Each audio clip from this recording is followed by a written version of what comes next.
Good morning. Today, the President of the European Commission, Ursula von der Leyen, visiting Lithuania at the Lithuania-Belarus border. Now we are beginning the press conference of the President of Lithuania and the President of the European Commission. I would like to invite the President of Lithuania, Gitanas Nausėda, to begin.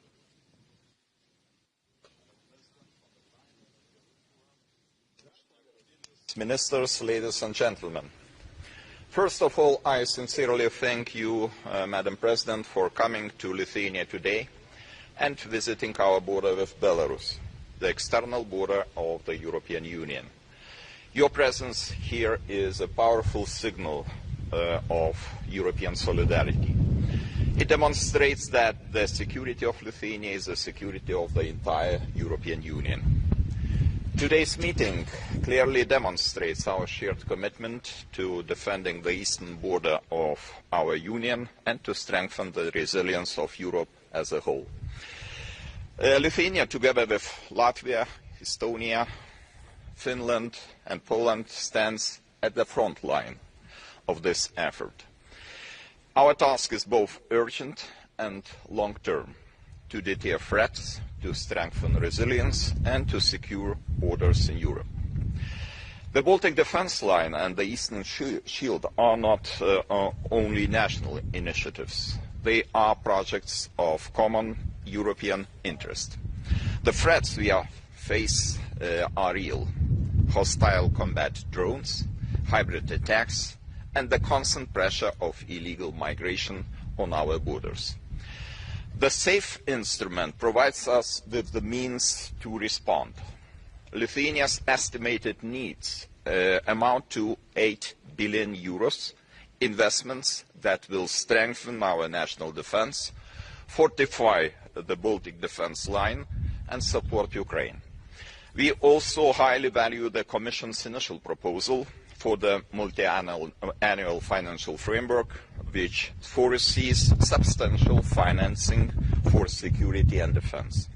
We encourage maintaining this ambition across all EU instruments. I would like to underline the importance of military mobility. The swift movement of military forces and equipment across EU member states is critical.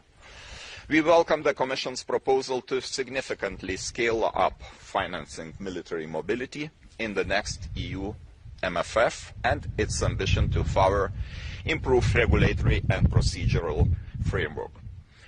We also discussed Ukraine. Security guarantees for Ukraine are indispensable.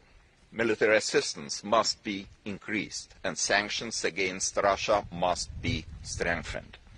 19th sanctions package must target key areas such as Rosatom, oil and gas, banking and the shadow fleet, of course. Security guarantees must be credible. A strong Ukrainian army combined with a substantial European and transatlantic presence. Lithuania is ready to contribute. Finally, Ukraine's accession to the European Union is both a strategic necessity and a moral duty. EU membership is also a security guarantee for Ukraine. The year 2030 must stand as a target for Ukraine's membership. President von der Leyen, dear Ursula, I want to thank you for your personal leadership and tireless engagement. Together we are sending a strong message. Europe stands united and ready to defend freedom. Thank you. Thank you. Thank you, Mr. President. Now I invite the President of the European Commission, Ursula von der Leyen, to deliver her statement. Thank you very much, Mr. President. Dear Gitanas, thank you for the very warm welcome here. Yesterday you celebrated Lithuania's Freedom Day. 32 years ago, the last Russian troops left Lithuania, putting an end to decades of Soviet occupation. And today, Europe fully stands with Lithuania as a frontline state. You face Russia in Kaliningrad. You face Belarus on your border. You live under geopolitical and economic pressure, as well as constant military and hybrid threats. The instrumentalization of migrants, for example, is something Lithuania knows all too well.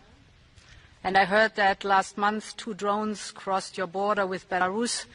All in all, let me reassure you that as Lithuania is being tested, Europe as a whole is being tested, we are with you in all possible ways, and this is also one of the reasons why I'm very glad to be here with you today.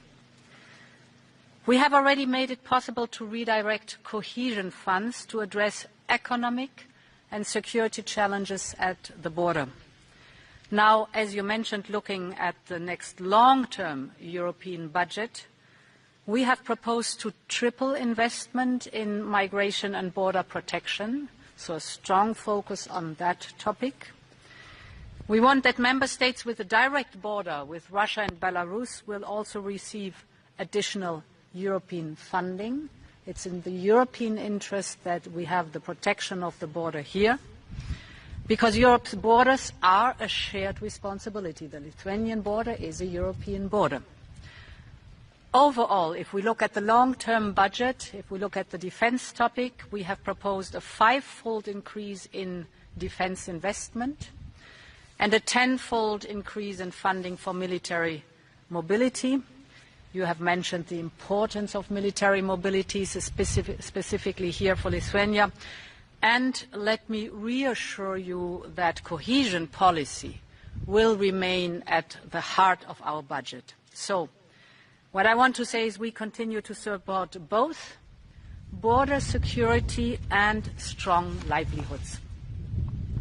Now, while the next budget is in the phase of negotiations, we need to move rapidly now and efficiently to improve our defense posture. We cannot wait for the new budget. We have to act now already.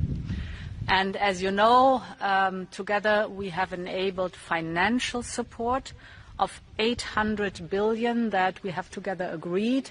It is the National Escape Clause and it is the SAFE instrument, 800 billion euros that are accessible till 2030. Now, if I take the SAFE instrument, it will focus on pan-European defense projects. For example, capabilities to counter drone attacks. 19 member states have applied to SAFE, including Lithuania. I'm glad to say that the instrument has been